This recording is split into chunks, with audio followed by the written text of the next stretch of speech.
Glória a Jesus. Para sempre seja louvado o nome do Senhor, nosso Deus. Meus irmãos, nós queremos compartilhar a palavra de Deus nesse momento, entendendo que é por demais importante, necessário a palavra do Senhor aos nossos corações. Rogamos ao Espírito Santo de Deus que nos ajude a que possamos extrair do coração de Deus uma palavra que venha ser bênção para a sua vida. Não seja a minha palavra, mas que seja a palavra de Deus ministrada ao seu coração para a edificação da sua vida e o elevo espiritual. Nós lemos nesta noite o livro do profeta Isaías, no capítulo de número 59. E nós queremos compartilhar com os amados irmãos uma análise deste capítulo, como temos feito a leitura da totalidade do mesmo. Nós queremos fazer uma análise do capítulo 59 de Isaías e extrair para a nossa vida nos dias atuais lições importantes que a palavra de Deus nos dará para a glória do nosso Deus. O capítulo 59 de Isaías, ele observa o pecado.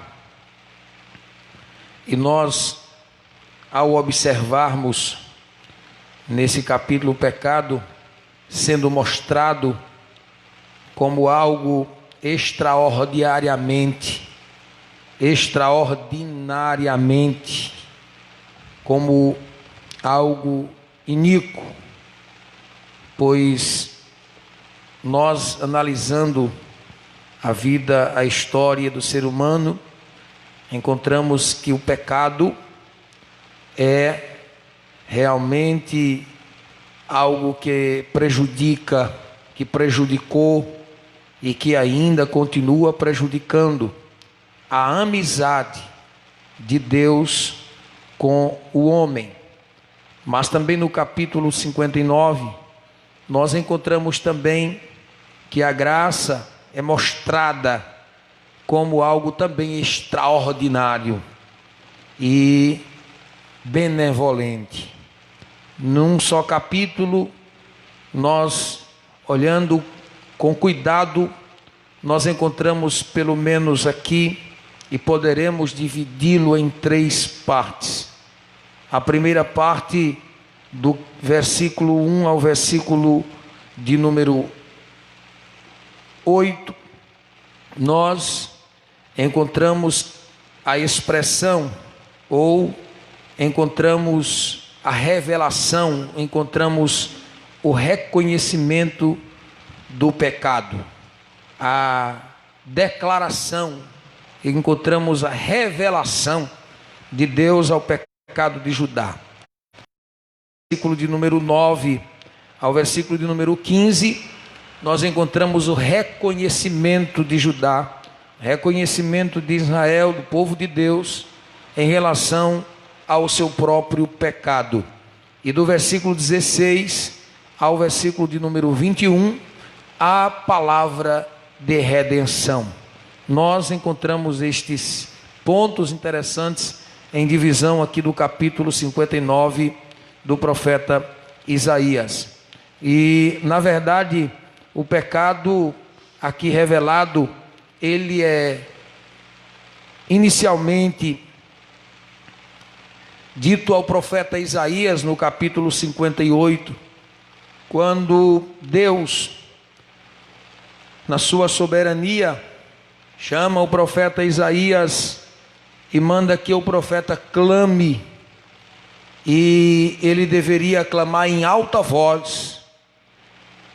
Não deveria ele se deter, disse Deus a Isaías, capítulo 58, no versículo 1, que além de ele clamar, ele deveria clamar em alta voz, e ele não deveria se deter, porque Deus tinha pressa que Isaías viesse a levantar a voz como a trombeta e ao povo de Deus a sua transgressão e a casa de Jacó os seus pecados. O versículo 1 do capítulo 58, nós encontramos esta expressão: clama em alta voz, não te detenha. Meus amados, analise comigo nesta passagem a responsabilidade em que Deus estava fazendo recair sobre os ombros de um profeta do período veterotestamentário, o profeta Isaías, quando Deus por vezes revelava ao mesmo o pecado do seu povo, e não apenas por revelação divina, mas também pela sua própria visão. O profeta Isaías convivia, ele vivia e ele sabia, ele tinha conhecimento mais do que muitos, porque ele convivia com Israel, em Judá, e por isso ele tinha conhecimento próprio.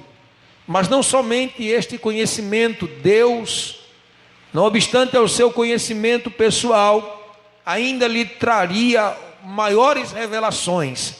E ainda que Isaías tivesse vontade de clamar em alta voz, tivesse a necessidade, entendesse da necessidade de clamar contra o pecado de Judá, ele não faria, certamente, por consequência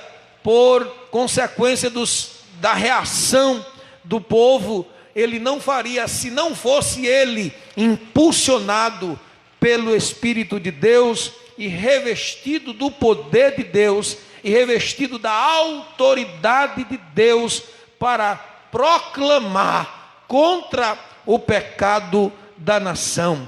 Porque nunca foi fácil, como também ainda não é fácil aos profetas de Deus conclamarem e pregarem e anunciarem e falarem contra o pecado do povo. Glória a Jesus. Mas, amados, nós estamos vivendo dias em que verdadeiramente nós estamos vendo os tempos do fim, estamos vendo as profecias se cumprirem, nós estamos vendo os homens buscando amenizar, buscando proibir a pregação do Evangelho, buscando denegrir e impedir que o Evangelho seja anunciado. Mas assim como Deus elegeu, escolheu e levantou profetas no Antigo Testamento, Deus também escolheu, levantou e usou profetas no Novo Testamento, no período bíblico. Meus amados irmãos, nós nos alegramos porque Deus continua a levantar profetas, homens e mulheres de Deus que não temem e que usam e são usados por Deus para falarem a verdade, para pregarem o Evangelho de Jesus Cristo, para dizerem ao homem pecador que ele necessita de se arrepender, que ele precisa se converter e que ele precisa mudar os seus atos para que ele alcance de Deus o perdão e a misericórdia do Senhor Jesus Cristo. O profeta clama contra o pecado do povo com um forte som de trombeta, as transgressões e a hipocrisia do povo de Deus precisam ser expostas.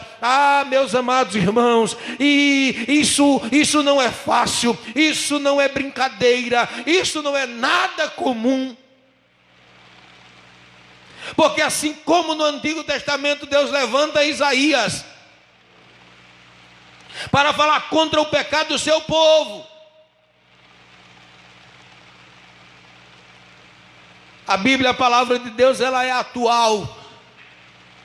A mensagem do capítulo 58, do capítulo 59 de Isaías, ela é voltada sim para Israel, nos dias em que Israel viveu, não existiu aqui na terra, neste período em que Isaías anunciou a profecia, a revelação do pecado de Judá, do pecado de Israel, era para aquele período, mas Israel de Deus, o Israel de Deus nos dias atuais, a igreja do Senhor Jesus Cristo, nós precisamos olhar com bons olhos para a igreja do Senhor, amados irmãos, e procurarmos conservar a doutrina da palavra de Deus, a santidade, e procurarmos a revelação do Espírito Santo e a autoridade de Deus para conclamarmos juntos contra o pecado, porque pecado distancia o homem de Deus, pecado separa o homem de Deus, pecado afasta o homem de Deus.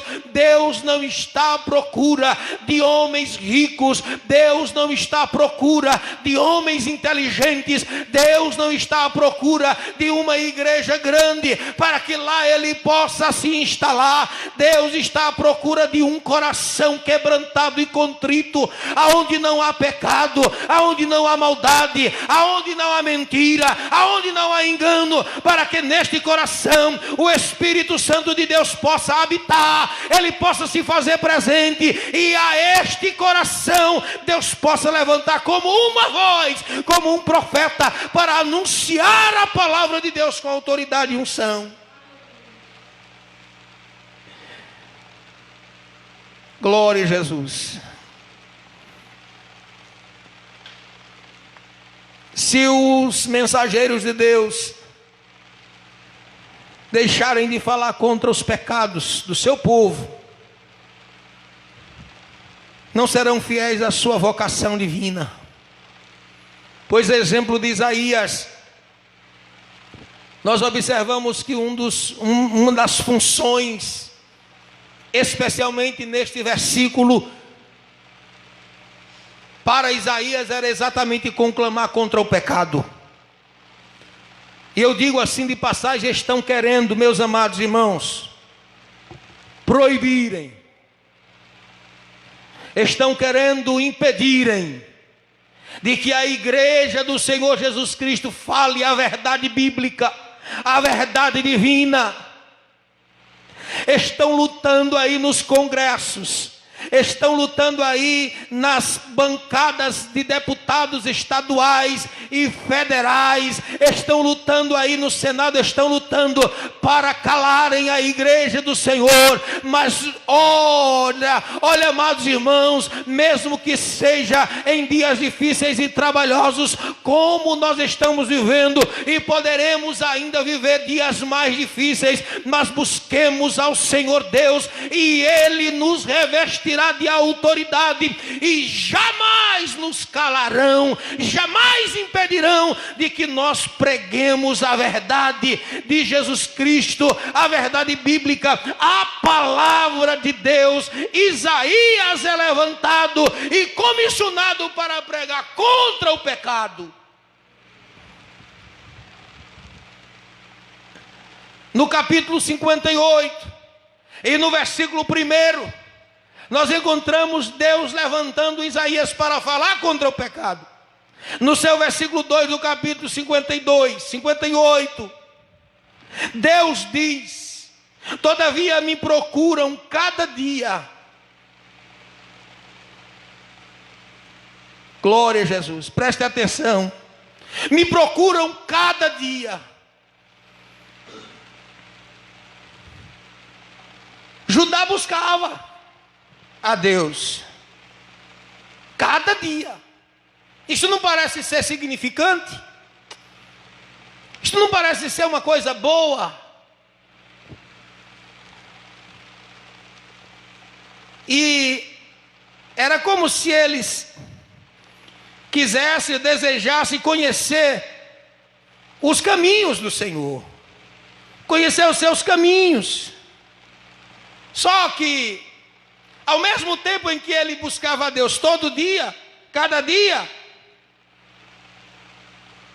eles viviam no pecado. E não só viviam na prática do pecado, como eles tinham conhecimento disso. Sabiam que o que praticavam era pecado, era errado, porém buscavam a Deus todo dia.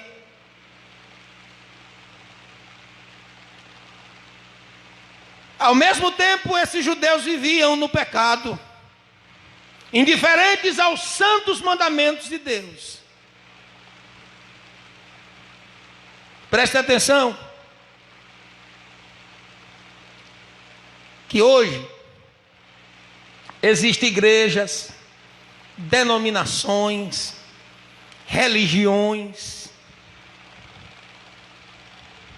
pessoas em particular, que adoram ao Senhor, que fazem as suas preces, as suas orações, e podem até dizer como a expressão bíblica: todavia me procuram todo dia, cada dia. Há congregações que adoram ao Senhor, porém, é só de aparência, é só no exterior.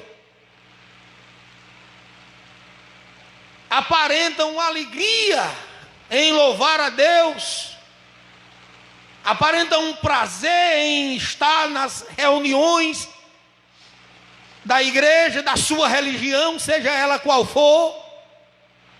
Apresentam lá nas apresentações a maior devoção, o maior respeito, o maior carinho, lá na reunião.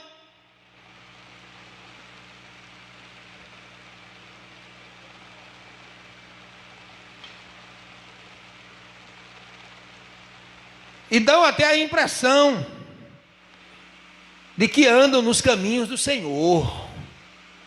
Quem vê assim de passagem, diz aí, aí é um religioso autêntico, aí é que é um cristão, aí é que é um servo de Deus, aí é que é uma adoração sincera. Quem vê assim, até se engana, porque aparenta mesmo louvor, e dá uma impressão de que andam nos caminhos. Só que, preste atenção, eu queria que nesse momento todos me ouvissem com atenção. Enquanto estão fazendo isso, enquanto estão todos apresentando ao mesmo tempo tais igrejas, tais denominações, tais religiões, tais pessoas em particular,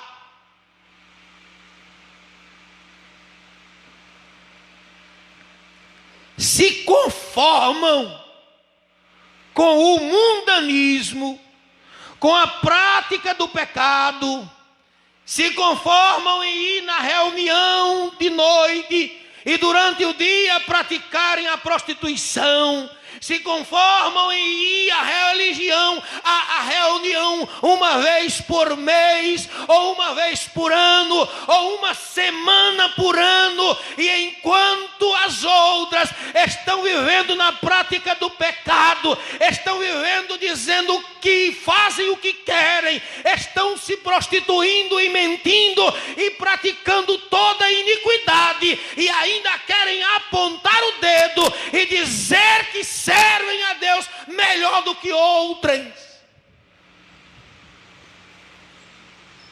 Preste atenção. Israel, Judá diz: todavia eles procuravam a Deus todo dia, eles estavam na igreja, no templo, todo dia. Mas estes desprezam o estudo diligente da palavra de Deus, estes desprezam a mensagem. Esse tipo de adoração é uma ofensa.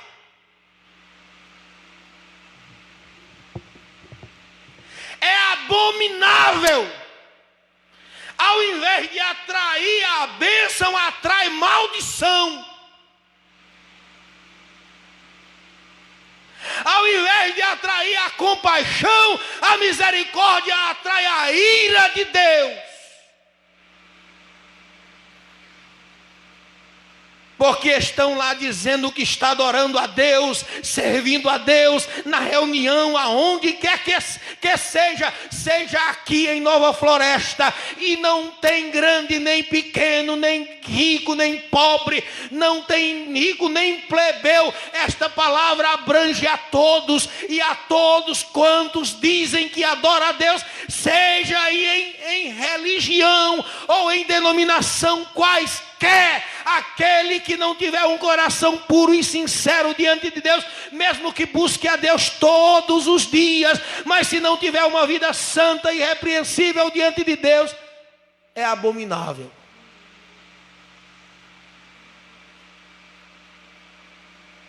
Atrai a ira, e é uma ofensa a Deus e uma abominação para Ele. Aí no versículo 3 do capítulo 58, nós vamos chegar lá no capítulo 59, para que você entenda lá, é preciso que você entenda aqui, porque estamos falando que no capítulo 59, nós observamos o pecado sendo revelado, mostrado. Nós observamos que o povo de Deus reconhece o pecado, confessa o pecado, e depois de arrependido e humilhado, Deus promete a redenção. No versículo 3 do capítulo 58, eles questionam com Deus. Preste atenção. Preste atenção o que diz a expressão bíblica no capítulo 3, no versículo 3 do capítulo 58 de Isaías. Diz assim, dizendo, vou ler o versículo 2 porque eu não li todo, só a primeira parte. Diz assim o versículo 2: todavia me procuram cada dia, tomam prazer em saber os meus caminhos, como um povo que pratica a justiça e não deixa o direito do seu Deus. Perguntam-me pelos direitos da justiça, tem prazer em se chegar a Deus. Aparentemente engana qualquer um, mas a Deus ninguém engana. Aí eles dizem a Deus: por que jejuamos nós e tu não atentas para isto? Eles vão questionar Deus. Por que Deus? Por que eu oro e Deus não responde?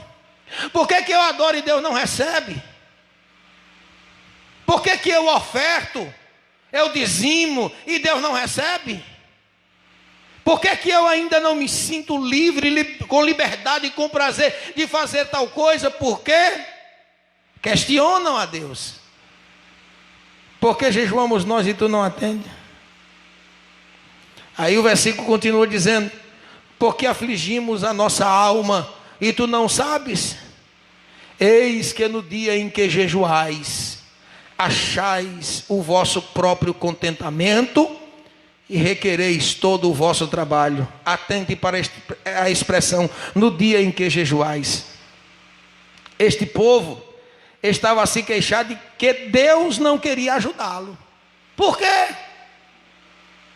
Deus, porém, sabia que a adoração e o jejum deles era hipócrita. Meu irmão, minha irmã, meu amigo, não adianta você se apresentar ou se aparentar, ter a aparência de um religioso, de um adorador, de um cristão, não adianta. Ou você agrada a Deus, ou Deus te rejeita. Ou você é santo, ou Deus te despreza. Ou você abomina o pecado, rejeita o pecado. Ou você é inimigo de Deus. Ou você é amigo de Deus, ou você é amigo do mundo. E a palavra de Deus nos diz que aquele que é amigo do mundo constitui-se inimigo de Deus. Não adianta, não é balela, não é hipocrisia, não é mentira, não é radicalismo, quando nós pregamos a palavra de Deus e dizemos que para agradar a Deus é preciso ser santo, é preciso ter uma vida santa. Não adianta e não necessita apenas de religiosidade, porque religiosidade o mundo está cheio. Mas Deus está à procura de adoradores que sejam santos, sinceros e fiéis a Ele. Não é apenas de aparência, não. Ele precisa de verdadeiros. Era hipócrita, era apenas hipocrisia, era apenas falsidade, que para as nações vizinhas até que enganavam. Vejam que povo temente, vejam que povo obediente, vejam que povo que faz o que Deus se agrada. Mentira, Deus não estava se agradando, e por isso Deus não estava recebendo, e por isso Deus não estava respondendo, e por isso Deus não guardou a eles de serem levados para o cativeiro. Ele lhes declara que um ato religioso só tem valor para Deus. Um ato religioso só tem valor para Deus quando procede dos que buscam humildemente obedecer aos seus mandamentos e que com compaixão estendem a mão aos necessitados. Não adianta você ter uma vida cheia de pecado e à noite querer ir lá pedir oração, ou a quem quer que seja para interceder por quem quer que seja por você. Não adianta, meu amigo.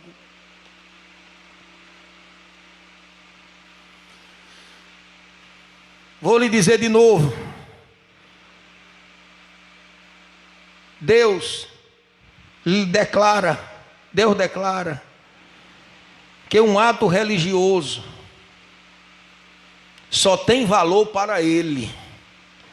Um ato religioso, seja ele qual for, seja uma esmola, que é um ato religioso, seja uma ajuda, de que natureza for, porque pode se contar como um ato religioso, seja vamos dizer assim, um tempo que você reserva para ir a uma igreja, seja de que ministério for, ou de que religião seja. Preste atenção que eu estou falando com pessoas que têm inteligência e que vai entendendo. Seja de que religião for, você tira aquele tempo para ir à igreja. Para que você vai à igreja? Qual o objetivo de termos um templo? Qual o objetivo de que você vá na igreja em que você faz parte? Seja da religião que for.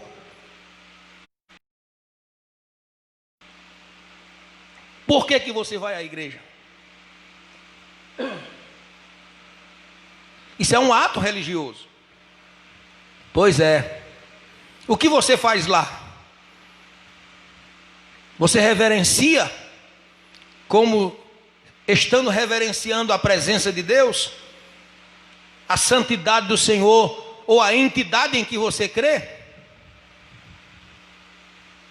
Para o Deus de Israel, para o Senhor dos exércitos que nós conhecemos pela Bíblia, o único, o santo, o todo-poderoso, para Ele declara que nenhum ato religioso tem valor para Ele, nenhum ato, pois Ele declara que um ato religioso só tem valor para Ele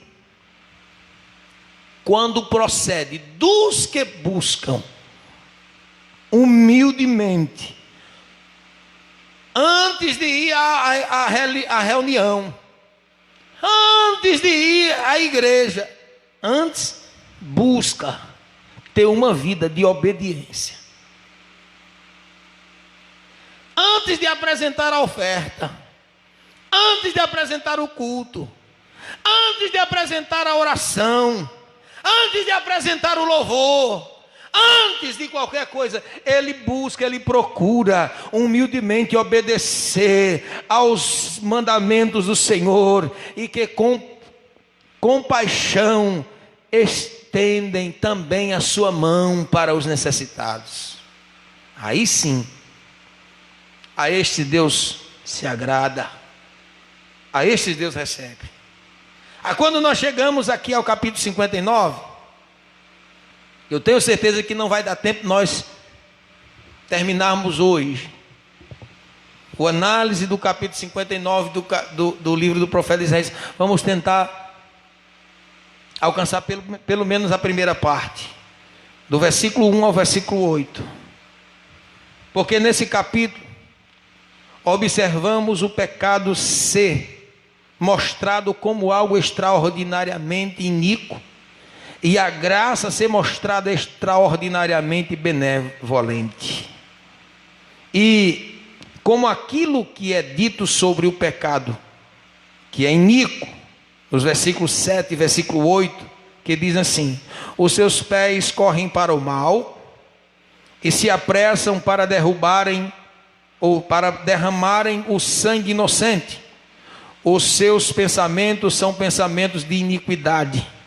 Destruição e quebrantamento há nas suas estradas.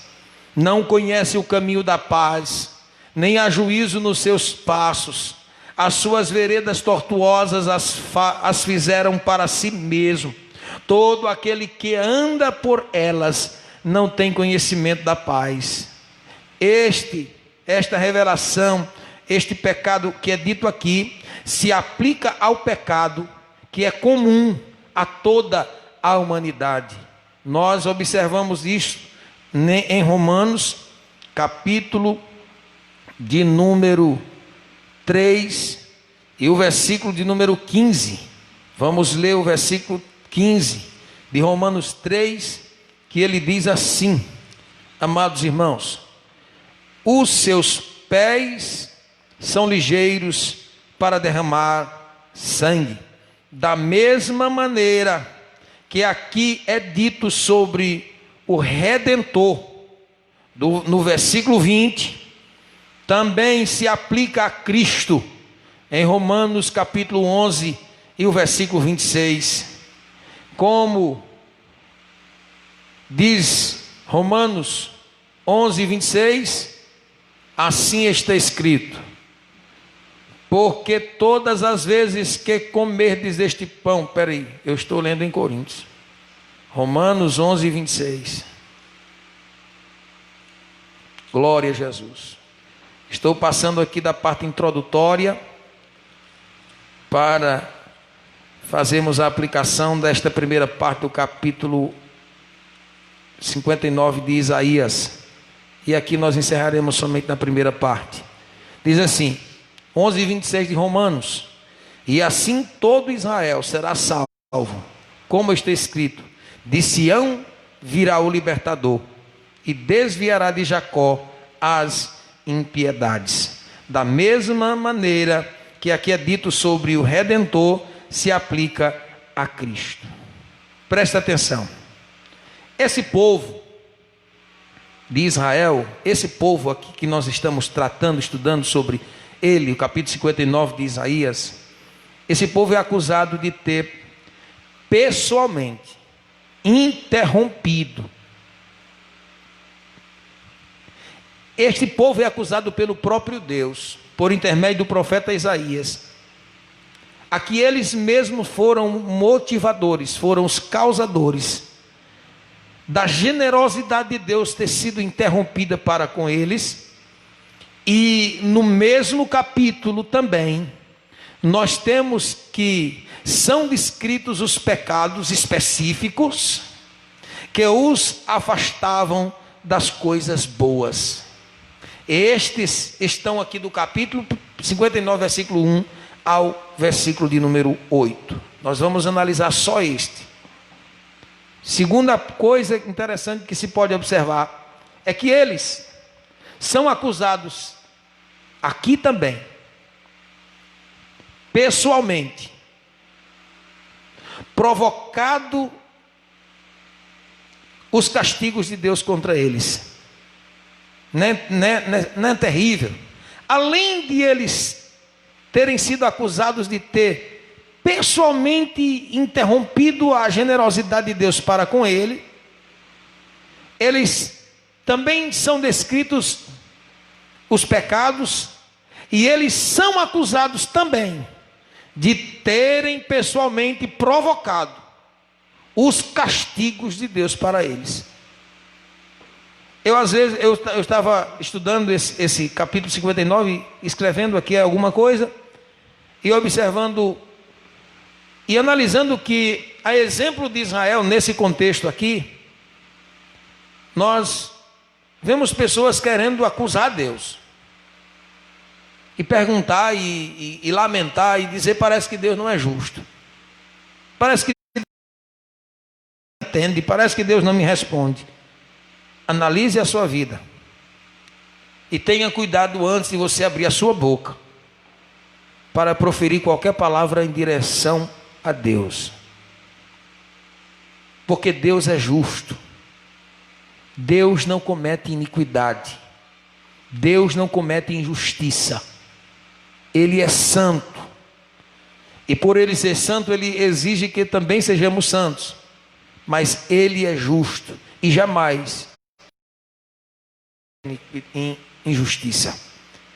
Então, eles também são acusados de terem pessoalmente provocado os castigos de Deus contra eles.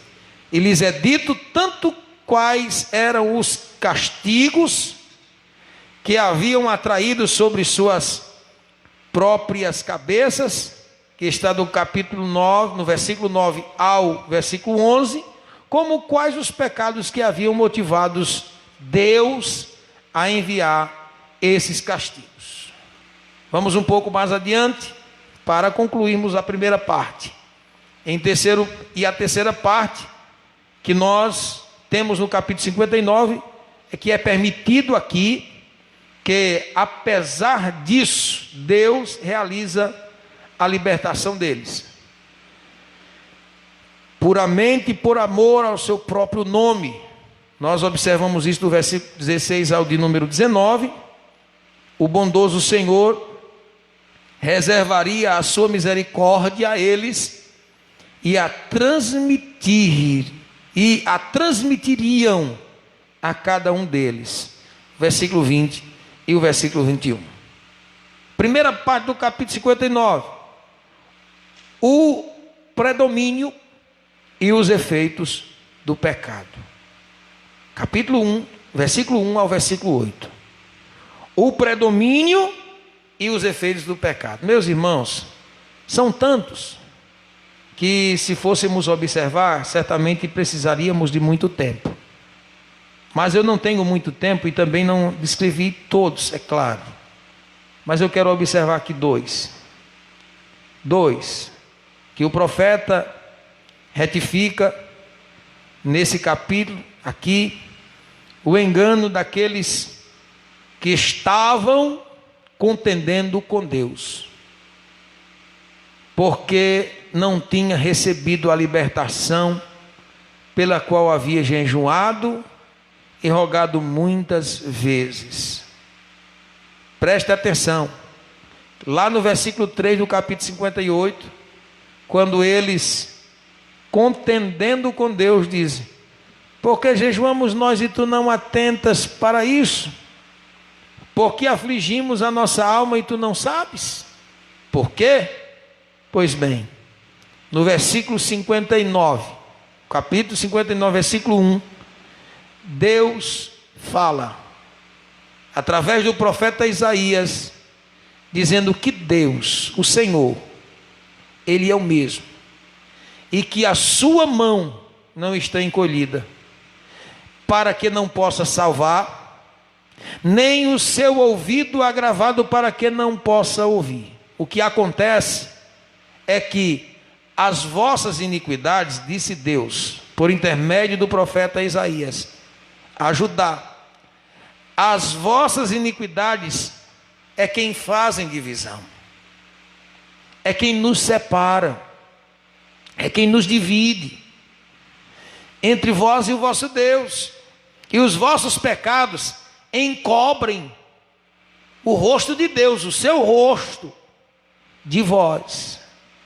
para que vos não ouça.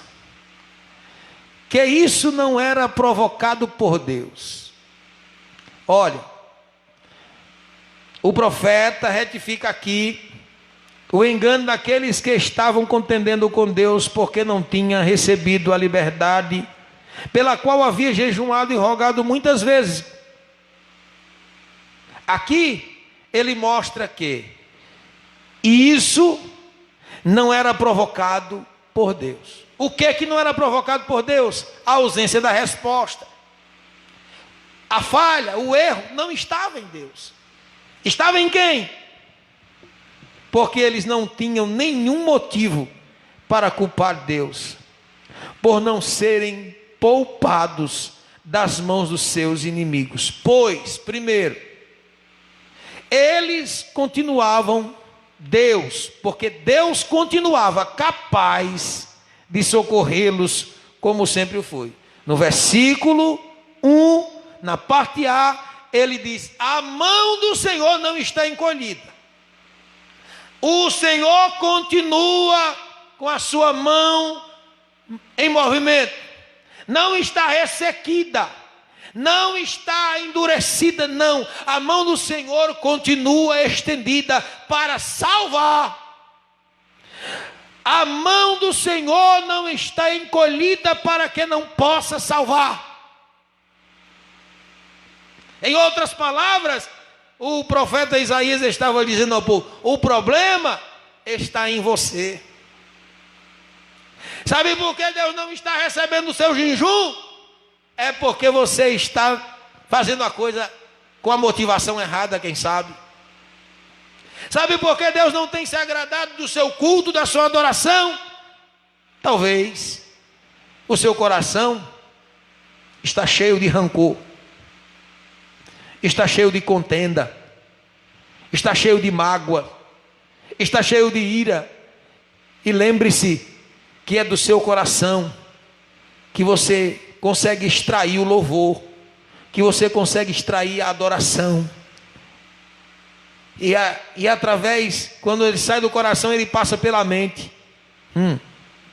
Como está a sua mente? Corrompida, poluída. Como é que você quer, no estado em que se encontra, que Deus consiga se agradar, observar, receber aquilo que se é ofertado a Ele? Israel questiona com Deus, quem sabe você também questiona. Quem sabe você também apresenta a Deus todo dia o seu louvor, todo dia a sua oração, todo dia a sua devoção, mas ainda não tem alcançado o céu. E talvez você questione: por que, meu Deus, por que, Senhor? E Deus te diz nesta noite: a minha mão continua da mesma forma, ela não está encolhida. Deus está dizendo: reveja seus conceitos. Deus está dizendo: é tempo de se purificar, é tempo de se arrepender, é tempo de se humilhar, é tempo de se voltar a Ele em busca de santidade, porque Ele continua capaz de socorrer a todos quantos buscam Ele com sinceridade, porque a sua mão não está encolhida, como também Ele está pronto para te guardar do inimigo, para te guardar do perigo, para te dar livramento dos males desta vida. Ele continua capaz de socorrer. Em segundo lugar, que a ausência da resposta, a ausência do livramento, e de que Deus não estava recebendo o seu jejum, não era provocado por Deus. Em primeiro, é porque Deus continua capaz de socorrê-los, e em segundo, Ele continua pronto e desejoso a ajudar. Como sempre, em resposta às súplicas. Ao contrário do que você pensa, de que Deus não quer te ajudar, de que Deus não está pronto para te ajudar, Ele quer sim te ajudar. Ele quer sim receber, e como Ele quer. Receber o teu louvor, receber a tua adoração, receber o teu ato religioso, receber. E como Ele quer? Ele só quer que você se posicione da forma em que Ele exige. Por que eu digo assim, meus amados? Porque o versículo 1, parte B do versículo diz que depois que o profeta diz que a mão do Senhor não está encolhida para que não possa salvar, ele diz, nem os seus ouvidos, ou nem o seu ouvido agravado, para que não possa ouvir. Ele continua pronto e desejoso a ajudar, como sempre, em resposta à súplica. O problema não está nele, certamente está em você, está em nós, e vale a pena nós revermos a nossa vida.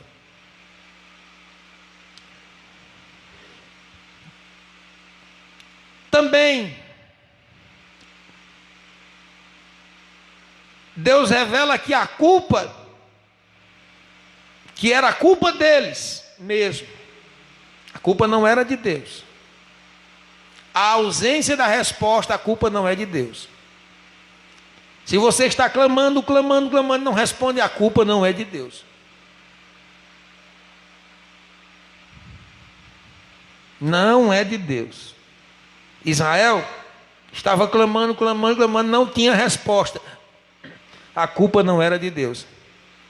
Porque eles frustravam seus próprios planos e colocavam uma trave em sua própria porta. Israel, eles mesmos eram o motivo para que as respostas de Deus não viessem sobre eles. Israel, o povo de Deus. Judá, povo de Deus.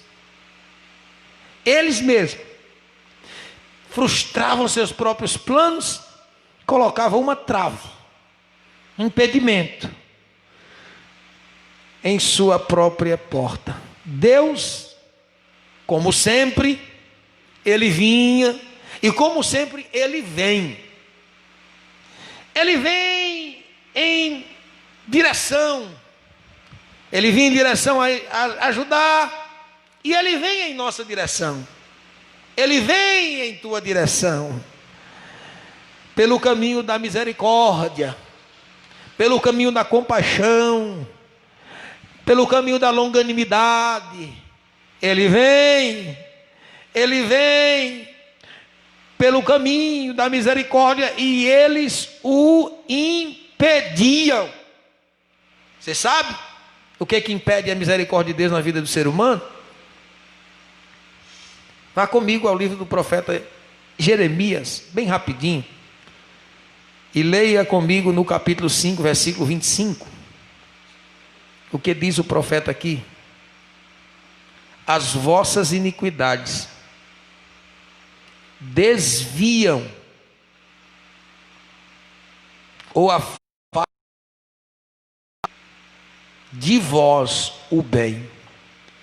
Nesta versão diz: as vossas iniquidades desviam estas coisas, e o vosso pecado afastam de vós o bem. Está vendo o perigo?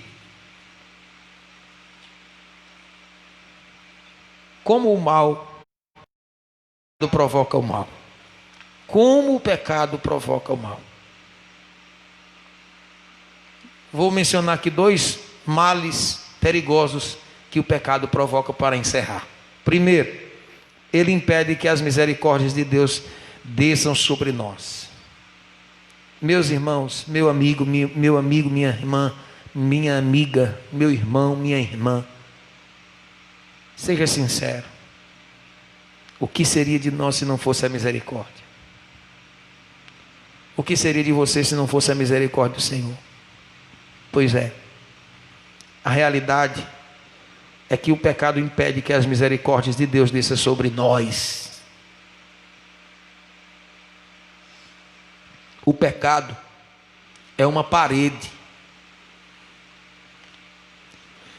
de separação que nos separa de Deus. O homem, estando cheio de pecado, ele não tem nada de Deus. É muito mais importante e valioso para Deus e para aqueles que são espirituais o homem ter necessidade de tudo desta vida, ele padecer todas as dificuldades que o mundo possa lhe oferecer, mas que ele possa atrair a compaixão, a misericórdia de Deus na sua vida. Sendo este homem um homem santo. Você sabe o que é santo? A palavra santo significa separado. Separado do pecado é santo. Sendo este homem um homem santo, ele atrai a misericórdia de Deus sobre a sua vida. Ele atrai, a misericórdia de Deus vem sobre a sua vida. Eu digo em nome de Jesus Cristo que a vitória, a misericórdia de Deus está à procura da sua vida. A misericórdia do Senhor está vindo sobre nós. Eu digo em uma palavra profética neste momento de encerramento desta mensagem, desta noite, deste culto. Eu digo na autoridade do Senhor uma palavra profética que a misericórdia do Senhor está vindo sobre nós. Eu não sei a necessidade tão grande que você está passando ou vivendo, eu não sei. Mas eu posso crer nesta palavra de Deus ministrada ao nosso coração. A misericórdia de Deus está vindo sobre nós. A misericórdia do Senhor está vindo sobre a sua vida. A misericórdia do Senhor. Sabe qual é o outro mal que o pecado provoca? Além de impedir que a misericórdia, que as misericórdias de Deus desçam sobre nós, ele impede que nossas orações cheguem aos céus. Ele impede que a nossa adoração chegue ao céu. Ele impede que o nosso louvor agrade a Deus. Pode ser músico, pode não saber nem cantar ou não ter uma boa voz, pode não saber tocar todos os instrumentos, mas para que o serviço prestado na música, tocando em um desses instrumentos aqui, para que ele seja agradável a Deus, é necessário que o músico, o tocador ou a tocadora, esteja com a sua vida santa, separada do pecado, porque do contrário não passa de barulho, não é adoração. E eu repito o que disse em uma das vezes aqui já hoje à noite: não atrai a bênção do Senhor, porque aquele que assim o faz, esse tipo de adoração é uma ofensa. Ao invés de ser agradável, ofende. Falando de músico, mas aqui no louvor, ali no banco sentado, aí na sua casa trabalhando, no seu serviço, no seu trabalho, seja onde for, aonde você estiver, cantando, pregando, evangelizando, seja o que você estiver fazendo, para o Senhor só é agradável se você estiver com a sua vida santificada. Porque o pecado impede que nossas orações cheguem a Ele. O pecado impede que as nossas orações cheguem a Deus. Aí abrange o louvor, o serviço prestado, a voluntariedade. que por causa da vida de pecado eu preciso fazer alguma coisa em compensação ao pecado. Você já viu isso?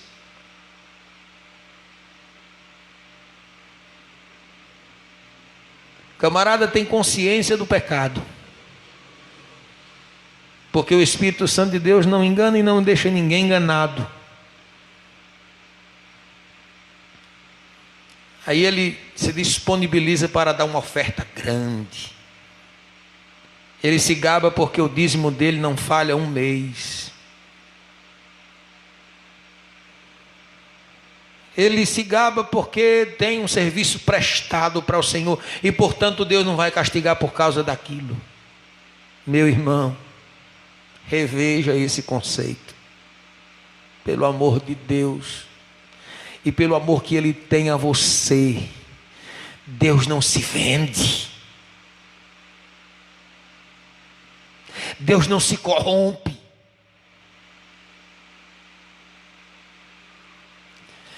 Que Ele pode te permitir continuar trabalhando, Ele pode te permitir. Mas no dia em que Ele decidir te castigar, ou te repreender, ou te fulminar, Ele fará isso. E pode ter certeza, tem centenas preparados para substituir o teu lugar.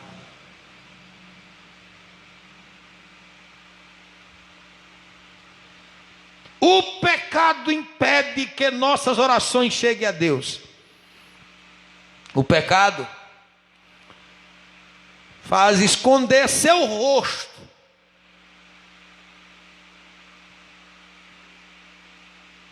Para que ele não ouça. Como ele mesmo disse, no próprio livro do profeta Isaías, no capítulo 1 e o versículo 15.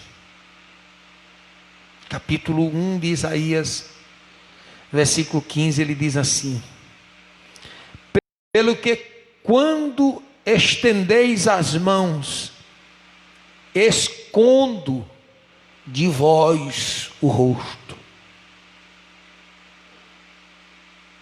os olhos, perdão. Sim, quando multiplicais as vossas orações, não as ouço. Está na Bíblia. Estou lendo Isaías 1:15. Porque as vossas mãos estão cheias de sangue. Que Deus tenha misericórdia de nós.